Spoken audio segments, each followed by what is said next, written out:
बांटा गया है और वो भाग कौन कौन से हैं, आइए इन पर चर्चा करते हैं। विद्यालय अभिलेखों को मुख्यतः दो भागों में अब बांटा गया है। प्रशासनिक अभिलेख, जिन पर मैं स्वयं आपके साथ चर्चा करूंगा, और वित्तीय अभिलेख, जो हमारे टीम के वरिष्ठ सदस्य श्री नरेंद्र कुमार सेंगर जी चर्चा करेंगे। आइए अब हम जानते हैं इन 14 अभिलेखों में से कौन से प्रशासनिक हैं और कौन से वित्तीय अभिलेख हैं। जैसा कि आप स्क्रीन पर देख रहे हैं, प्रशासनिक अभिलेख: शिक्षक डायरी, उपस्थिति पंजिका, प्रवेश पंजिका, कक्षा वार छात्र उपस्थिति पंजिका, प्रवेश शुल्क सामग्री वितरण पंजिका, बैठक पंजिका, निरीक्षण पंजिका, पत्र व्यवहार पंजिका, बालगणना पंजिका, पुस्तकालय और खेलकूद पंजिका। ये 10 हमारे प्रशासनिक अभिलेख हैं। इन 10 के अतिरिक्त जो शेष 4 अभिलेख हैं, वो अभिलेख हैं हमारे वित्तीय अभिलेख। इन पर चर्चा करते हैं कौन कौन से हैं। एमडीएम पंजिका, स्टॉक पंजिका, आय व्यय पंजिका, चेक इशू पंजिका, बजटवार। आइए अब मैं आपके साथ चर्चा करता हूं प्रशासनिक अभिलेखों की और वित्तीय अभिलेखों की। हमारे बड़े भाई श्री नरेंद्र कुमार सेंगर जी आपके साथ चर्चा करेंगे। ऐसा कि आप स्क्रीन पर देख रहे होंगे, एक शिक्षक डायरी का इंटरफेस है। इस प्रकार की शिक्षक डायरी हमारे विभाग से आप सभी शिक्षक साथियों को प्राप्त होगी। इसमें 228 पेज हैं। जैसा कि आप इंटरफेस में देख रहे होंगे कि एक शिक्षिका और एक शिक्षक नजर आ रहे हैं, इनके हाथ में शिक्षक डायरी है। यह संकेत कर रहा है कि विद्यालय में जितने भी शिक्षक शिक्षिका हैं, उन सब की शिक्षक डायरी अलग अलग बनेगी। यहाँ मैं एक बात स्पष्ट कर देना चाहता हूँ, शिक्षक डायरी हमारे शिक्षक साथी प्रधानाध्यापकों की बनेगी, क्योंकि वो प्रधानाध्यापक होने से पहले शिक्षक हैं। आइए, और साथ ही जो भी शिक्षण कार्य करेंगे, शिक्षा मित्र अनुदेशक हैं, सबकी शिक्षक डायरी बनेगी। शिक्षक डायरी का आप सार हम समझते हैं, कक्षावार, विषयवार। अगले सप्ताह में जो प्रभावी कक्षा शिक्षण हम करने जा रहे हैं, उसकी जो शिक्षण योजना बनाई है, उसे इस डायरी में अंकित करना होगा। विषयवार अपेक्षित लर्निंग आउटकम प्राप्त न करने वाले बच्चों का चिन्हांकन करके या पहचान करके एवं ध्यानाकर्षण मॉड्यूल में जो 18 तकनीकें हमें बताई गई हैं, उनके आधार पर हमें रेमेडियल टीचिंग करनी है और उनके जो वांछित लर्निंग आउटकम हैं, वो प्राप्त कराने हैं।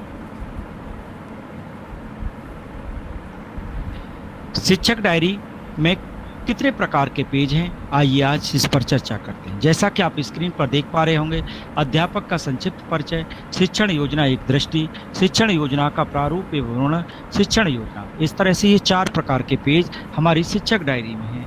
आइए एक एक पर हम चर्चा करते हैं। जैसा कि आप स्क्रीन पर इंटरफेस देख रहे होंगे, यहाँ शिक्षक डायरी का ये दूसरा पेज है। इसमें अध्यापक का संक्षिप्त परिचय है। राइट हैंड साइड में आप देख रहे होंगे, कॉर्नर पर एक फोटो का बॉक्स बना हुआ है, तो यहाँ फोटो चिपकेगा हमारे जिस शिक्षक डायरी तैयार हो रही है। फिर शिक्षक का नाम, मानव संपदा यूनिक कोड, स्थायी पता शिक्षक का, फिर शिक्षक का दूरभाष या मोबाइल नंबर, फिर ईमेल आईडी अंकित की जाएगी। इसके बाद शिक्षक साथी की, जिसकी शिक्षक डायरी तैयार हो रही है, उसकी जो उच्चतम शिक्षा है वो अंकित की जाएगी, जैसे एमए, एमएससी, पीएचडी आदि जो भी है। व्यवसायिक शिक्षा जैसे डीएलएड है, बीएड है, बीटीसी है, एसबीटीसी है, उर्दू बीटीसी है आदि जो भी उनकी व्यवसायिक शिक्षा है वो अंकित की जाएगी। इसके बाद जो अगला कॉलम है, उसमें कुल कार्य अनुभव अंकित किया जाएगा वर्षों और महीने में। जितना भी हमारे शिक्षक साथी का अब तक अनुभव रहा है शिक्षण का, वो यहाँ वर्षों और महीनों में अंकित किया जाएगा। इसके बाद वर्तमान विद्यालय में पदस्थापन की जो पोस्टिंग की डेट है, वो यहाँ अंकित की जाएगी। इसके बाद विद्यालय का नाम, फिर विद्यालय का पता यानी उस गांव का नाम जिसमें हमारा शिक्षक साथी का विद्यालय स्थापित है, जिसकी डायरी है। इसके बाद जो अगला कॉलम है, वो है हमारा शिक्षक साथी का ब्लड ग्रुप जो भी है। ए पॉजिटिव है, बी पॉजिटिव है, बी नेगेटिव है, ए बी है, ए बी पॉजिटिव है, ए बी नेगेटिव है, ओ नेगेटिव, जो भी ब्लड ग्रुप हमारे शिक्षक साथी का है वो अंकित कर दिया जाएगा। इसके बाद अगर उसे रोग संबंधी कोई समस्या है, जैसे बीपी के पेशेंट हो सकते हैं, हार्ट पेशेंट हो सकते हैं, थायराइड के पेशेंट हो सकते हैं, यदि कोई विशेष रोग संबंधी बात है तो विशेष बात है वो अंकित करनी है।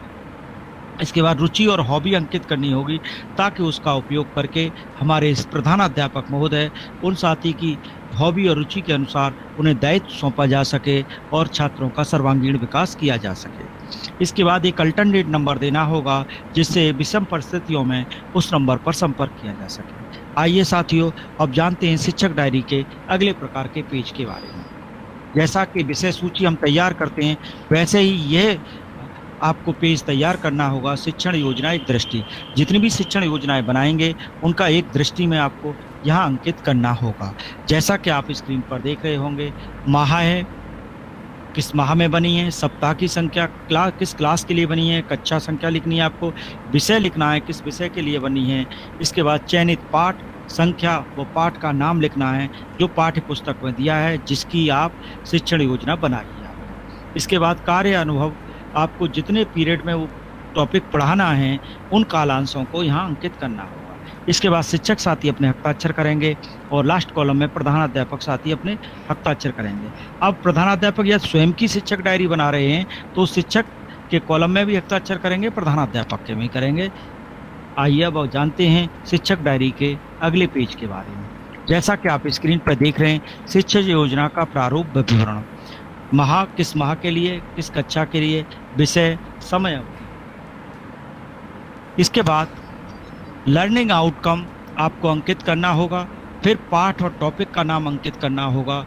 इसके बाद आप जो टीएलएम यूज कर रहे हैं उसको संक्षिप्त में अंकित करेंगे। इसके बाद जो भी गतिविधियाँ प्रक्रिया कर रहे हैं 5 से 10 मिनट की, उस पाठ से रिलेट करके उससे जोड़कर उसको यहाँ संक्षिप्त में अंकित करना होगा। इसके बाद 20 से 30 मिनट में उस पाठ को किस प्रकार से आप पढ़ा रहे हैं, उस टॉपिक को किस प्रकार से पढ़ा रहे हैं, उन विधा का, उन प्रसंगों का, उन प्रयोगों का यहाँ विवरण आपको अंकित करना होगा उदाहरण सहित। इसके बाद 5 से 10 मिनट में उस पाठ का, उस टॉपिक को कैसे समयकन करेंगे वो अंकित करेंगे। इसके बाद जो लर्निंग आउटकम आपने निर्धारित किए थे पूर्व में, उन्हें प्राप्त करने के लिए उनका आकलन किस प्रकार से किया जाए, आकलन का विवरण यहाँ अंकित करेंगे कि एक लाइन के उत्तर के माध्यम से या बहुविकल्पी प्रश्नों के माध्यम से या किसी गतिविधि के माध्यम से या उस बच्चे की कॉपी देखकर या मौखिक क्वेश्चन आंसर के अनुसार आप आकलन करेंगे। इसके बाद जो गृह कार्य दिया जाएगा उस गृह कार्य को भी आप अंकित करेंगे। इसके बाद यदि किसी शिक्षक विशेष के द्वारा आपको इस शिक्षण योजना बनाने में अपना योगदान दिया गया है तो उसका भी आप जिक्र अंकित कर सकते हैं। आइए अब जानते हैं शिक्षक डायरी के अगले पेज के बारे में। जैसा कि आप स्क्रीन पर देख रहे हैं, शिक्षण योजना किस माह में बनी है, माह, सप्ताह का नाम, दिनांक किस दिनांक से दिनांक के लिए बनी है, किस कक्षा के लिए बनी है वो कक्षा अंकित करेंगे, फिर विषय अंकित करेंगे। इसके बाद उस टॉपिक के जो लर्निंग आउटकम है उनको आप अंकित करेंगे। इससे अगले कॉलम में आप देख रहे हैं शिक्षण अधिगम प्रक्रिया और जो गतिविधियां हैं उनका संक्षिप्त व स्पष्ट विवरण अंकित करेंगे। आइए अब जानते हैं जो अगले प्रकार का पेज है हमारी शिक्षक डायरी में, वो इस प्रकार का है जैसा कि आप स्क्रीन पर देख रहे होंगे। ये अगर इस बैच में हमारे आदरणीय एआरपी महोदय जुड़े हुए हैं तो ये उनसे संबंधित है, ये प्रत्येक शिक्षक की डायरी में होगा। लेकिन जब वो हमारे विद्यालय में सपोर्टिंग सुपरविजन के लिए आएंगे तो वह सुनिश्चित करेंगे कि बेहतर शिक्षण व उत्तम अधिगम होना चाहिए। इसके लिए वो निम्नलिखित पर आपसे चर्चा कर सकते हैं। प्रत्येक ब्लॉक में 5 एआरपी हैं, तो यहाँ प्रत्येक एआरपी के लिए एक कॉलम दिया गया है, ARP 1, ARP 2, ARP 3, ARP 4, ARP 5। सबसे ऊपर दिनांक दिया हुआ है। इसके बाद क्रियाशील पुस्तकालय, क्रियाशील पुस्तकालय से यहाँ मेरा संबंध है कि ऐसा पुस्तकालय जहाँ पुस्तकों को स्वव्यवस्थित किया गया हो, सूचीबद्ध तरीके से किया गया हो, पुस्तकें छात्रों को इशू की जाती हों और अल्प समय के बाद जब वो पुस्तकें पढ़ लें तो वापस भी ली जाती हों, वो एंट्री हमारे पुस्तकालय के रजिस्टर में होनी चाहिए। इसके बाद खेल कूद की गतिविधियाँ, विद्यालय में खेल का मैदान है कि नहीं है, विद्यालय में खेल का सामान है कि नहीं है, छात्रों को खेल का सामान दिया जाता है या नहीं है, विद्यालय में जो खेल हो रहे हैं, खेल कूद प्रतियोगिताएं हो रही हैं या खेल हो रहे हैं, उनका रेगुलर अंकन हो रहा है या नहीं हो रहा। इसके बाद यूनिट असेसमेंट, विद्यालय की सुविधा के अनुसार मासिक या साप्ताहिक जो टेस्ट हमारे हो रहे हैं वो यूनिट असेसमेंट अंकित हैं कि नहीं है। प्रेरणा तालिका में बच्चों की रिपोर्ट अंकित है कि नहीं है। पीटीएम और एसएमसी की बैठक नियमित रूप से हो रही है या नहीं है। पूर्व नियोजित जो हमने शैक्षिक कार्य योजना तैयार की थी विद्यालय में उपलब्ध है या नहीं है।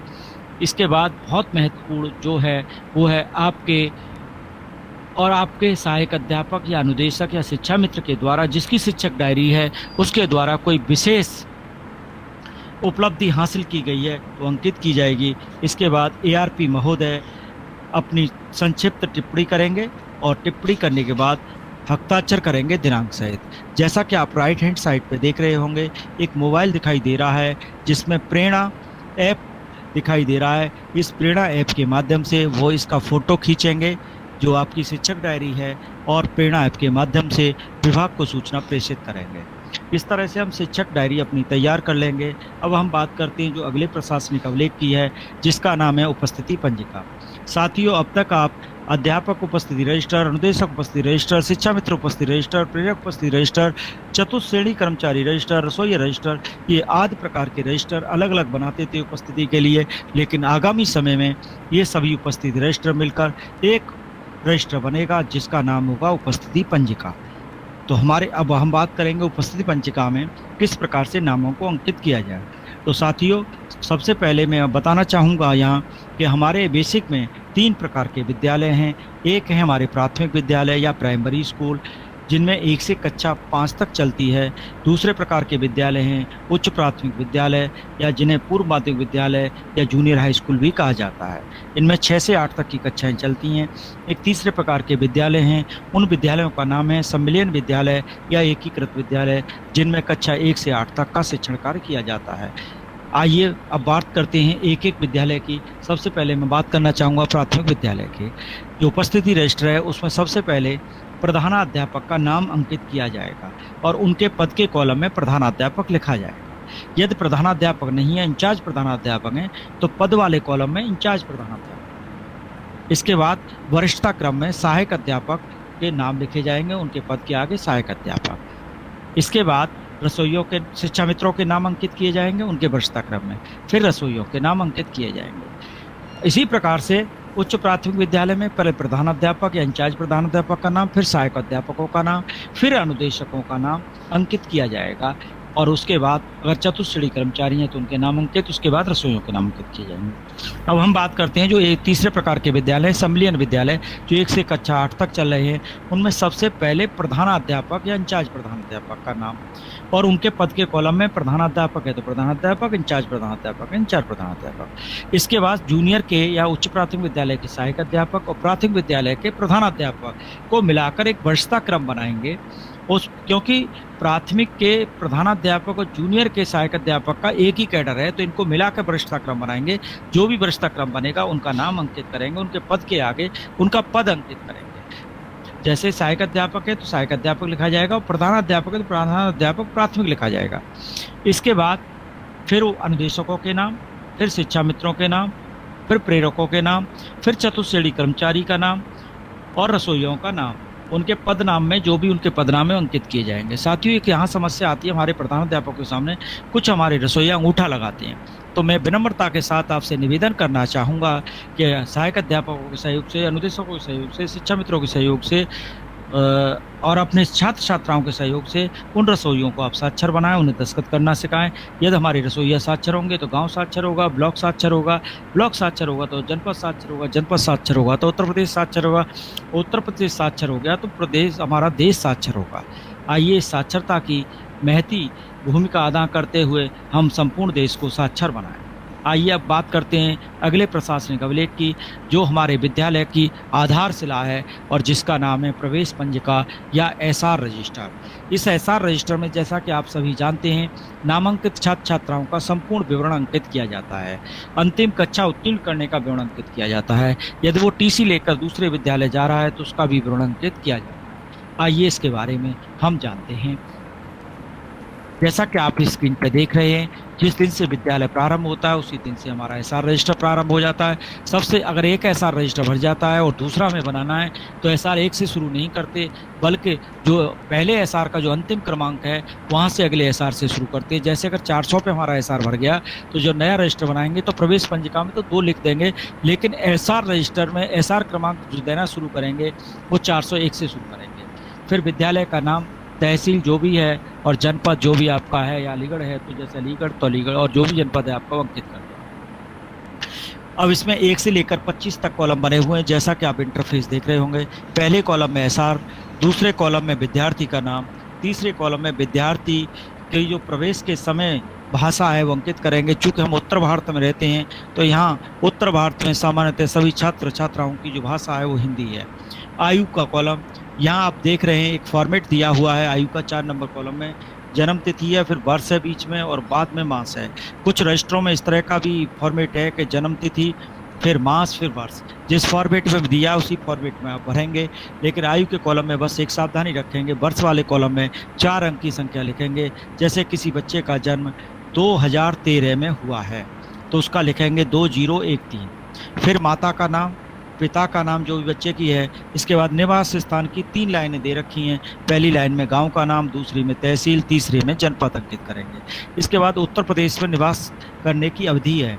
तो सामान्यतः जब बच्चे हमारे उत्तर प्रदेश में जन्म लेते हैं तो जन्म से लिखेंगे, लेकिन यदि कोई बच्चा दूसरे प्रदेश में जन्म लिया है और उत्तर प्रदेश में आके बस गया है तो वो जितने वर्षों से यहाँ उत्तर प्रदेश में रह रहा है उन वर्षों को हम वर्षों में अंकित करेंगे। इसके बाद यदि बच्चा हिंदू है तो उसकी जाति लिखेंगे, और यदि बच्चा अल्पसंख्यक वर्ग से है तो उसका धर्म यहाँ अंकित किया जाएगा। पिता या संरक्षक जो भी हैं उनका व्यवसाय, जैसे मजदूरी है तो मजदूरी, कृषि है तो कृषि अंकित करेंगे। इसके बाद यदि बच्चा टीसी लेके आता है तो उसके पूर्व विद्यालय का नाम अंकित किया जाएगा। जैसा कि आप स्क्रीन पर देख पा रहे होंगे, 12 से लेकर 19 तक के ऊपर 1 से 8 तक संख्याएं लिखी हुई हैं। ये 1 से 8 तक की संख्याएं उसकी कक्षा को प्रदर्शित कर रही हैं। बच्चा जिस क्लास में भी प्रवेश लेता है उस कॉलम में आप उस दिनांक को अंकित करेंगे, उसके प्रवेश का दिनांक होगा। तो जैसे जैसे वो कक्षा उत्तीर्ण करता जाएगा हम कक्षोन्नत चढ़ाते जाएंगे। इसके बाद जो अगले कॉलम हैं वो परीक्षा पास करने के हैं, वो आप उस दिन अंकित करेंगे। यहाँ अंतिम परीक्षा पास करने से तात्पर्य है कि जब वो टीसी लेने आएगा। अगर वो कक्षा 5 पास उत्तीर्ण करके आता है तो उस दिन की तारीख डालेंगे, 8 की करने आता है तो उस दिन की डालेंगे, या हो सकता है बीच में टीसी ले तो उसकी जो उच्चतम कक्षा होगी, जो पास करने की तिथि है, वो अंकित करेंगे। 25, 22 और 23वां कॉलम हमें जो दे रखा है वो टीसी काटने के लिए दे रखा है कि विद्यालय परित्याग करने का दिनांक के विवरण। दिनांक के कॉलम में दिनांक डालेंगे और टीसी नंबर भी डालेंगे और बुक नंबर भी डालेंगे जिस बुक से टीसी काटी गई है। इसके बाद 23 नंबर के कॉलम में कारण लिखेंगे कि उसने उस विद्यालय की उच्चतम कक्षा पास कर ली है, या वो स्वेच्छा से टीसी ले रहा है, या अभिभावक की इच्छा से ले रहा है। जो भी कारण है वो आप अंकित करें। 24 नंबर का कॉलम आप तब अंकित करेंगे कि बच्चा कहीं दूसरे विद्यालय से आया है लेकिन वो पूर्व में कभी भी हमारे विद्यालय में अध्ययनरत रहा है, तो आप वहाँ पुनः एडमिशन लिखेंगे या री एडमिशन लिखेंगे और पुराने एसआर का जिक्र करेंगे ताकि डाटा को मैच किया जा सके। इसके बाद कोई टिप्पणी है तो 25 नंबर कॉलम में कर देंगे। अब मैं और साथ ही मैं एक बात यहाँ स्पष्ट कर देना चाहता हूँ कि आप प्रत्येक एसआर रजिस्टर के लास्ट में प्रधानाध्यापक द्वारा हस्ताक्षर और मोहर करके प्रमाणित किया जाएगा। साथियों, एक निवेदन करना चाहूँगा कि जब कभी भी आप किसी को चार्ज दें तो अभिलेखों को अपना पूर्ण करके दें, और जब किसी से भी आप चार्ज लें तो उससे पूर्ण अभिलेख करा लें, तभी उन्हें एनओसी प्रदान करें। साथ ही मैं एक बात और यहाँ स्पष्ट कर देना चाहता हूँ कि ऐसे विद्यालय जो सम्मिलियन हुए हैं उनका एसआर रजिस्टर तैयार करने के लिए जो बड़ा एसआर रजिस्टर है वो कंटिन्यूस चलता रहेगा। छोटा एसआर क्लोज हो जाएगा, लेकिन उसका डाटा जो अध्ययनरत छात्र हैं उनका बड़े एसआर में अंकित कर दिया जाएगा, और विद्यालय नाम की जगह सम्मिलियन विद्यालय जो भी है गांव का नाम अंकित किया जाएगा। अब बात करते हैं जो हमारा अगला अभिलेख है वो है कक्षावार छात्र उपस्थिति रजिस्टर पंजिका। इसको हम हमारे प्रधानाध्यापक बहुत दिनों से इसका उपयोग कर रहे हैं और उपस्थिति लगातार छात्रों की लगाते हैं। हाँ, एक बात स्पष्ट कर दूं कि प्रत्येक कक्षा के लिए अलग अलग रजिस्टर बनेगा, और साथ ही आप छात्रों की उपस्थिति लेने के बाद उन्हें वर्टिकली और हॉरिजेंटली दोनों तरह की उपस्थिति का उपयोग करेंगे। वर्टिकली से मतलब है ऊर्ध्वाधर, यानी उस दिन की हाजिरी कि आज कुल कितने नामांकन थे उसके सापेक्ष लास्ट वाले कॉलम में आप उपस्थिति का योग कर देंगे। और हॉरिजेंटल या क्षैतिज उपस्थिति से योग से मेरा मतलब है कुछ माह के अंतिम दिनांक को आप प्रत्येक छात्र की उपस्थिति अंकित करेंगे, योग अंकित करेंगे किस माह में ये अमुक अमुक छात्र इतने आए हैं। अगर कोई छात्र हमारा कम संख्या में आ रहा है तो उसके माता पिता को फ़ोन के माध्यम से, एसएमसी सदस्यों के माध्यम से, या जो छात्र नियमित आते हैं उनके माध्यम से सूचना प्रेषित कर सकते हैं कि अमुक छात्र या आपका पुत्र पुत्री विद्यालय कम आ रहा है, उपस्थिति की कम है, जिसके कारण उसके वांछित लर्निंग आउटकम है वो प्राप्त करने में कठिनाई हो सकती है। आइए अब बात करते हैं जो अगला अभिलेख जो है हमारा। अब तक हम निःशुल्क पाठ्य पुस्तक, निःशुल्क डेस्क वितरण, निःशुल्क बैग वितरण, निःशुल्क जूता वूता वितरण, स्वेटर वितरण आदि के लिए अलग अलग रजिस्टर बनाते थे, लेकिन अब आगामी समय में जो रजिस्टर आप बनाएंगे वो समेतिक निःशुल्क सामग्री वितरण रजिस्टर, ये सभी रजिस्टरों का प्रारूप आपको विभाग से परियोजना से प्राप्त होगा।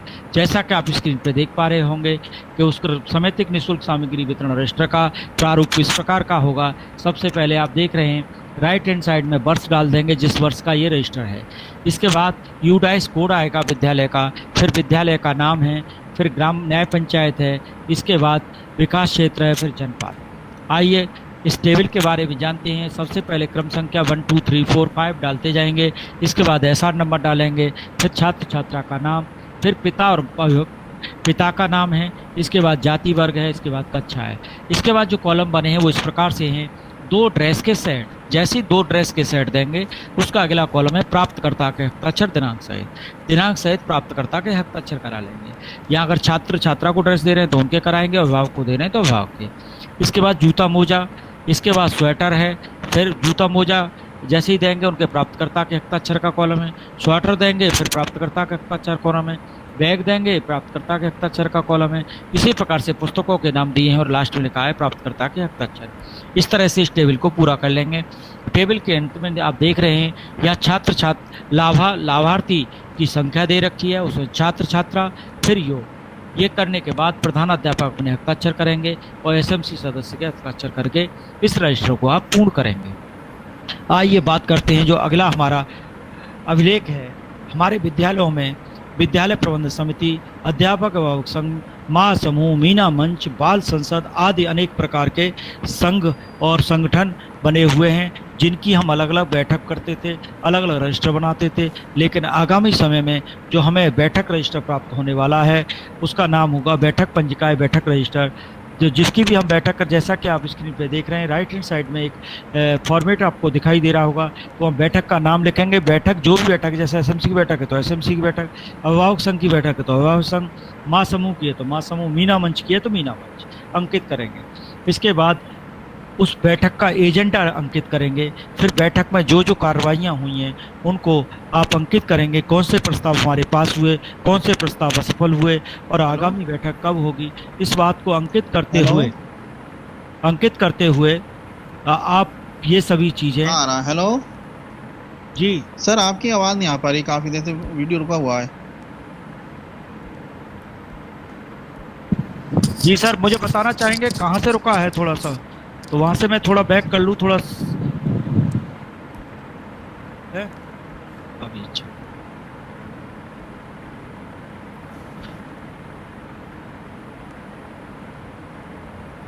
जी सर, पीपीटी शो हो रही है? हाँ करा तो मैं क्या सर शो हो रही है, कंटिन्यू कीजिए। तो अब बात कर रहे थे बैठक पंजिका की। विद्यालय प्रबंधन समिति, अध्यापक अभिभावक संघ, महासमूह, मीना मंच, बाल संसद आदि प्रकार के हमारे अलग अलग रजिस्टर थे। इन सभी रजिस्टरों को मिलाकर एक रजिस्टर बना दिया गया है जिसका नाम है बैठक पंजिका।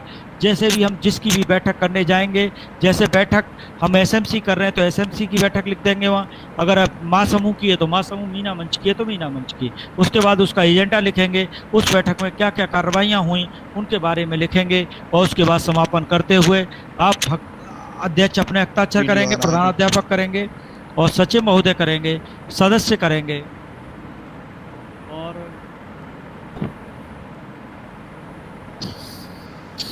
करेंगे और जितने भी गणमान्य व्यक्ति भी इसमें शामिल हुए हैं बैठक में वो सभी अपने हस्ताक्षर कर देंगे।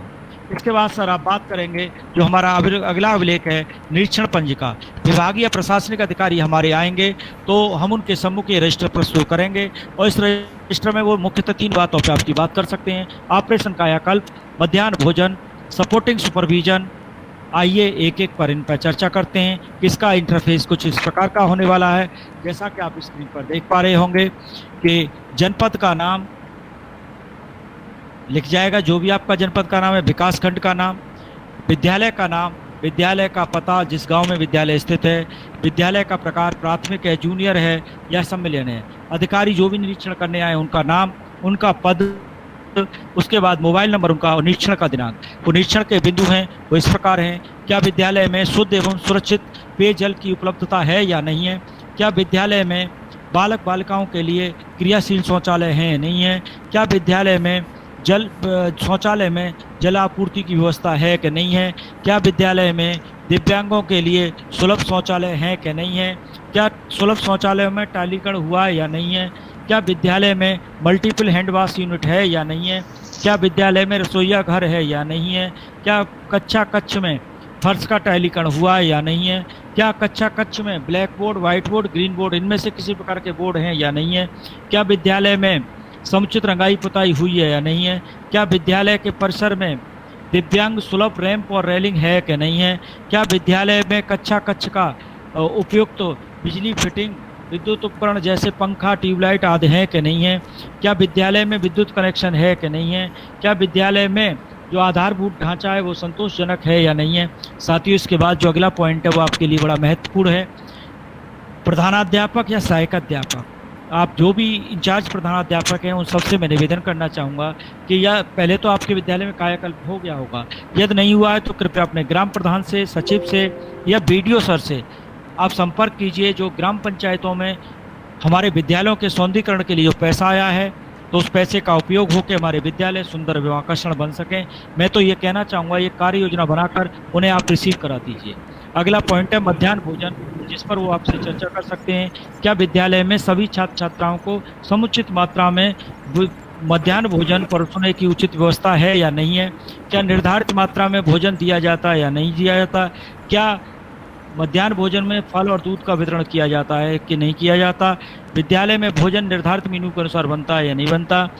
विद्यालय में आज की उपस्थिति और पिछले 2 दिनों के छात्र छात्राओं की उपस्थिति। इसके बाद सपोर्टिंग सुपरविजन की बात करेंगे। विद्यालय में कुल कितने प्रधानाध्यापक सहित अध्यापक, शिक्षा मित्र अनुदेशक कार्यरत हैं, उनकी संख्या, फिर आज की डेट में कितने प्रेजेंट हैं उनकी संख्या। इसके बाद छात्र छात्राओं की आज की उपस्थिति। इसके बाद बात करेंगे जो लर्निंग आउटकम हैं उनकी मॉनिटरिंग हो रही है या नहीं हो रही? क्या विद्यालय में शिक्षक पढ़ाने के लिए कार्य योजना का उपयोग कर रहे हैं या नहीं कर रहे? क्या अध्यापक दीक्षा ऐप का नियमित उपयोग कर रहे हैं या नहीं कर रहे? क्या अध्यापकों द्वारा छात्रों की बुनियादी सोच विकसित करने के लिए जो आधारशिला पुस्तक है उसका उपयोग किया जा रहा है या कि नहीं किया जा रहा? क्या विद्यालय में प्रथम कालांश रेमेडियल का लग रहा है या नहीं लग रहा? इसके बाद विद्यालय में क्रियाशील पुस्तकालय है कि नहीं है? शिक्षकों द्वारा एआरपी एसआरजी से उपयुक्त फीडबैक की बात की गई है या नहीं की गई? इसके बाद जो महत्वपूर्ण पॉइंट है वो है कि निःशुल्क जो सामग्रियां हैं, ड्रेस है, जूते, मोजा है, किताबें, वो नियमानुसार छात्रों को वितरित हुई हैं नहीं? और साइन करेंगे, शासन प्रशासन को रिपोर्ट प्रोत्साहित करेंगे। इसके बाद जो अगला रजिस्टर है हमारा है पत्र व्यवहार रजिस्टर। इस रजिस्टर में विद्यालय से संबंधित जो भी पत्र आएंगे जाएंगे, शिक्षकों की पोस्टिंग होगी, स्थानांतरण होगा, पदोन्नति होगी, सेवानिवृत्ति, सभी इसमें अंकित किया जाएंगे। साथियों, मैं एक बात स्पष्ट कर देना चाहता हूँ, यहाँ इस रजिस्टर के साथ साथ हमारे विद्यालयों में एक रजिस्टर और चल रहा है, वो आवागमन रजिस्टर। जैसे ही रजिस्टर में विभाग से प्राप्त हो जाएंगे, आवागमन रजिस्टर पूर्णतः बंद हो जाएगा और एकमात्र रजिस्टर होगा वो होगा पत्र व्यवहार रजिस्टर, जिसमें विद्यालय का नाम, ब्लॉक आपका, जनपद और जिस वर्ष के लिए क्रम संख्या लगातार बढ़ती जाएगी। और इसके बाद जो पत्र आया है या गया है उसका पत्रांक संख्या, दिनांक सहित। इसके बाद जिसके लिए पत्र गया है उसका नाम और पता, या जिससे पत्र आया है उसका नाम, पता, इस पत्र में जो संक्षिप्त सार उसका लिख के प्रधानाध्यापक महोदय अपने हस्ताक्षर करेंगे। इस तरह से रजिस्टर पूर्ण किया जाएगा। आइए जो अगले हम अभिलेख की बात करते हैं वो है हमारा बाल गणना रजिस्टर। साथियों, अब हम जानेंगे कि बाल गणना रजिस्टर तो हम पहले भी बनाते थे, लेकिन आज के बाल गणना रजिस्टर में क्या अंतर है। पहले सर हम जो हमारे विद्यालयों में सर्व शिक्षा अभियान चलता था और हम उस समय 6 से 14 वर्ष तक के बच्चों की शिक्षा निःशुल्क थी, उनकी बाल गणना करते थे। लेकिन आगामी समय में भाई समग्र शिक्षा है और समग्र शिक्षा में 3 शिक्षाओं को यहाँ मिला दिया गया है। एक तो शिक्षक शिक्षा यानी टीचरों का जो प्रशिक्षण है वो भी इसमें शामिल किया गया है, और जो सर्व शिक्षा अभियान है वो भी शामिल किया गया है, और इसके बाद एक राष्ट्रीय माध्यमिक शिक्षा अभियान है वो भी शामिल किया गया है। और इन तीनों को मिलाकर बनाई गई है हमारी समग्र शिक्षा अभियान। जो समग्र शिक्षा अभियान आजकल वर्तमान में कार्यरत है, और आगामी समय में हमारे विभाग और शासन प्रशासन की मंशा है कि विद्यालयों में प्री प्राइमरी स्कूल बनाए जाएं। उनकी तैयारी पहले से की जा रही है, इसीलिए बाल गणना 3 से 18 वर्ष तक के बच्चों की होगी। तो आइए साथियों, जानते हैं इसमें क्या भरना है। जैसे कि आप पूर्व में भरते आए, छात्र का नाम है, पिता का नाम है, माता का नाम है, जाति है, आयु है आदि सामान्य सी जानकारियाँ जिन्हें आप आराम से भर सकते हैं। बस इतना ध्यान रखिए विशेष बात कि जो बाल गणना आप 6 से 14 वर्ष की करते थे, अब बाल गणना आपको 3 से 18 वर्ष की करनी है। आइए साथियों, जो प्रशासनिक अभिलेख अंतिम अभिलेख है उसके बारे में अब हम जिक्र करते हैं। वो है हमारा पुस्तकालय एवं खेल कूद पंजिका। ये रजिस्टर एक रजिस्टर होगा, इसके दो बराबर भाग कर लेंगे, पहले भाग में पुस्तकालय, दूसरे में खेल कूद। सर एक मिनट जरा। अनिल जी, हमारे बीच में शाहिद अली जी उपस्थित हैं, आप उनका वेलकम कर लीजिए। धन्यवाद मैडम। साथियों, आज का जो हमारा वेबिनार प्रशिक्षण है यूट्यूब पर तो लाइव हो